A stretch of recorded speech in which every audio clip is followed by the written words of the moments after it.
বিবাহিত ভাইদের কাছে আমার একটা ছোট্ট প্রশ্ন, ঘরের বউকে 2, 4, 5 বছর পর আর ভালো লাগে না কেন? আপনার বউটা কি আপনার জন্য কম পরিশ্রম করে? সে তার মা বাবা ভাই বোন সব কিছু ছেড়ে এসে সারাটা জীবন আপনার সাথে থাকবে বলে প্রতিজ্ঞা করে আপনি তাকে কতটুকু ভালো রাখতে পেরেছেন?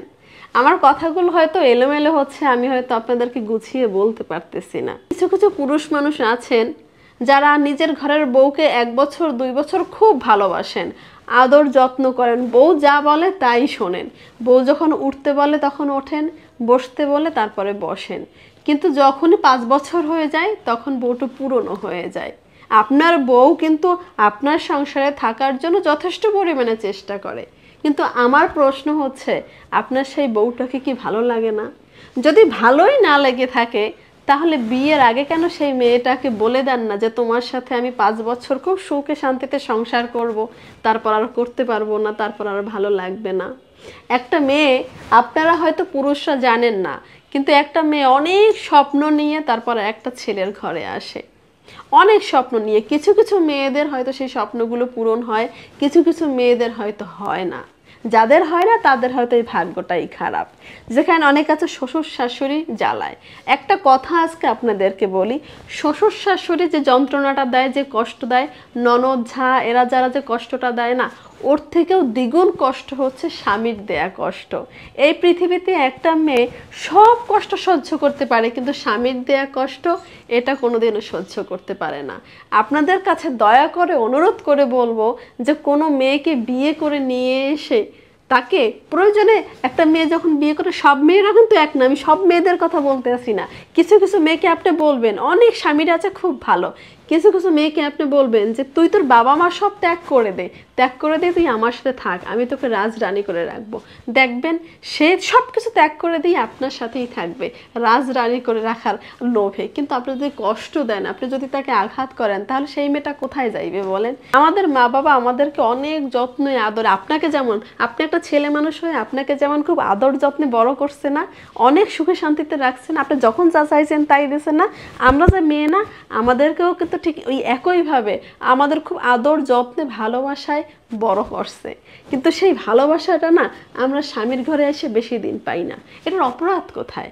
হ্যাঁ, স্বামী স্ত্রীর মধ্যে ঝগড়াঝাটি হবে, মারামারি হবে, কাটাকাটি হবে, সব কিছু হবে, তারপর আমরা দুইটা মানুষ একসাথে থাকবো, একসাথে থাকার প্রতিজ্ঞা করব। দেখবেন যদি কোনো মানুষ, কোনো স্বামী স্ত্রীর, এই পৃথিবীতে কোনো স্বামী স্ত্রী যদি নিয়ত করে যে আমি আমার স্বামীর সাথে বা আমি আমার স্ত্রীর সাথে যাই হয়ে যাক না কেন কখনো তাকে ছাড়বো না, তার সাথেই আমি থাকবো, সে আমাকে যতটা কষ্ট দেবে আমিও তাকে তার দ্বিগুণ কষ্ট দেবো, তারপরে তাদের দুজনকে ভালোবেসে আগলাই রাখবো, তাহলে সেই সম্পর্ক কোনো দিন ভাঙবে না।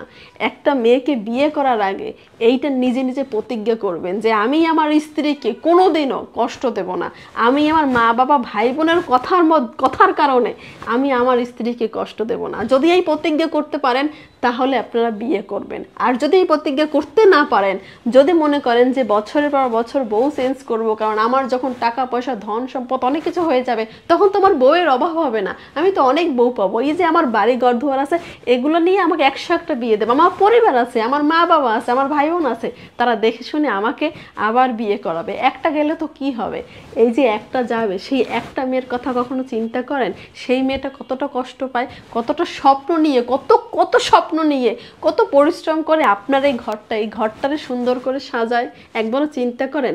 কোনো এই মেয়ে পৃথিবীতে, আপনি সব মেয়েদেরকে জিজ্ঞেস করে দেখেন, সব মেয়েদেরকে জিজ্ঞেস করেন, এই পৃথিবীতে প্রত্যেকটা মেয়েকে জিজ্ঞেস করবেন যে তুমি সাজানো গোছানো ঘর চাও, ফার্নিচার না চাও, না লাখ লাখ টাকা চাও, না তুমি আমাকে চাও?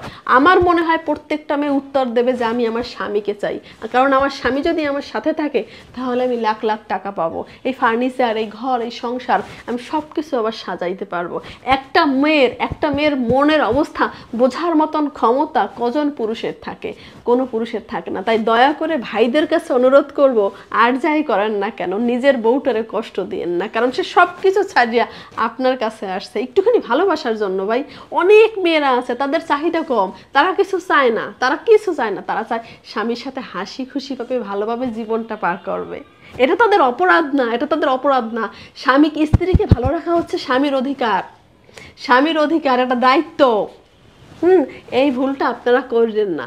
স্ত্রীর ভালো রাখেন, প্রয়োজনে কম খাওয়ান, এক বা 3 বেলার জায়গায় 2 বেলা খাওয়ান, তারপরও তাকে সুখ দেন, শান্তি দেন। তাকে একবার জড়াই ধরে জানতে চান যে বউ তোমার কষ্টটা কিসে হয়, তুমি কোথায় কষ্ট পাও, তুমি আমার কাছে এসে কি ভালো আছো। এইটা কোনোদিন জিজ্ঞেস করছেন কোনো পুরুষ? করেন নাই। এইটা মাঝে মাঝে জিজ্ঞেস করবেন যে আমি তোমার অনেক ভালোবাসি, তুমি জানো। আপনি বলবেন যে জানো তুমি, আমি তোমার অনেক ভালোবাসি, তোমাকে যত কষ্ট বলি রাগের মাথায় বলি, এগুলো যত আঘাত দিয়ে কথা বলি না সেটা রাগের মাথায়, কিন্তু কখনো অবহেলা করলেন না। কারণ একটা মেয়ে স্বামীর অবহেলা সহ্য করতে পারে না।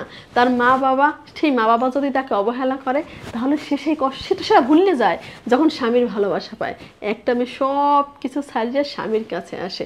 আমার এই কথাগুলো হয়তো আপনাদের কাছে আজকে উল্টাপাল্টা পাগলের বক্তব্য মনে হয়েছে, পাগল বক বক করে। আসলে পাগলের মতো না, ঠান্ডা মাথায় একটু চিন্তা করে দেখবেন যে একটা মেয়ে তার স্বামীর কাছে কি চায়। আমরা বেশি কিছু চাই না, একটুখানি ভালোবাসা চাই, একটুখানি শান্তি চাই, আর কিছু না। আপনারা স্বামীরা যদি আমাদেরকে একটুখানি ভালোবাসা দেন, শান্তি দেন, আমাদেরকে নিয়ে আপনাদের জীবনটা পার করার চেষ্টা করেন, দেখবেন আমরাও আপনাদেরকে অনেক ভালো রাখবো।